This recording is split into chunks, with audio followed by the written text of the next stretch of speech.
بسم اللہ الرحمن الرحیم۔ سورہ اخلاص، سورت نمبر 112۔ شروع کرتا ہوں اللہ تعالیٰ کے نام سے جو بڑا مہربان نہایت رحم والا ہے۔ قل هو اللہ احد۔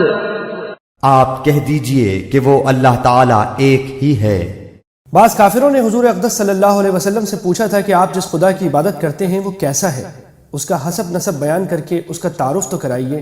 اس کے جواب میں یہ سورت نازل ہوئی۔ یہ قرآن کریم کے لفظ احد کا ترجمہ کرنے کی کوشش کی گئی ہے۔ صرف ایک کا لفظ اس کے پورے معنی ظاہر نہیں کرتا۔ ہر لحاظ سے ایک ہونے کا مطلب یہ ہے کہ اس کی ذات اس طرح ایک ہے کہ اس کے نہ اجزاء ہیں نہ حصے ہیں، اور نہ اس کی صفات کسی اور میں پائی جاتی ہیں۔ وہ اپنی ذات میں بھی ایک ہے اور اپنی صفات میں بھی۔ اللہ الصمد۔ اللہ تعالیٰ بے نیاز ہے۔ یہ قرآن کریم کے لفظ صمد کا ترجمہ کیا گیا ہے۔ اس لفظ کا مفہوم بھی اردو کے کسی ایک لفظ سے ادا نہیں ہو سکتا۔ عربی میں صمد اس کو کہتے ہیں جس سے سب لوگ اپنی مشکلات میں مدد لینے کے لیے رجوع کرتے ہوں اور سب اس کے محتاج ہوں اور وہ خود کسی کا محتاج نہ ہو۔ عام طور سے اختصار کے پیش نظر اس لفظ کا ترجمہ بے نیاز کیا جاتا ہے، لیکن وہ اس کے صرف ایک پہلو کو ظاہر کرتا ہے کہ وہ کسی کا محتاج نہیں ہے، لیکن یہ پہلو اس میں نہیں آتا کہ سب اس کے محتاج ہیں۔ لہٰذا یہاں ایک لفظ سے ترجمہ کرنے کے بجائے اس کا پورا مفہوم بیان کیا گیا ہے۔ لم یلد ولم یولد۔ نہ اس سے کوئی پیدا ہوا نہ وہ کسی سے پیدا ہوا۔ یہ ان لوگوں کی تردید ہے جو فرشتوں کو اللہ تعالیٰ کی بیٹیاں کہتے تھے، یا حضرت عیسیٰ یا حضرت عزیر علیہ السلام کو اللہ تعالیٰ کا بیٹا قرار دیتے تھے۔ ولم یکن له کفوا احد۔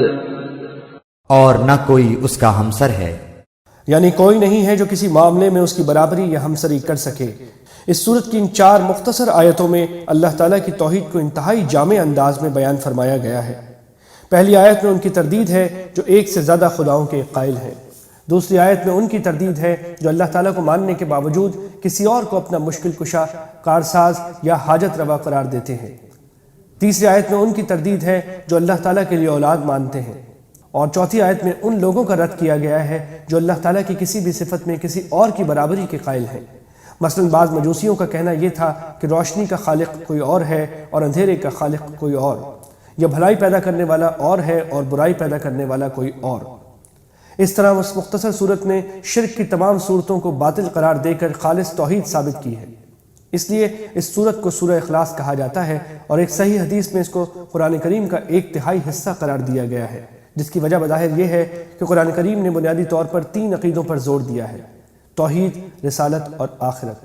اور اس صورت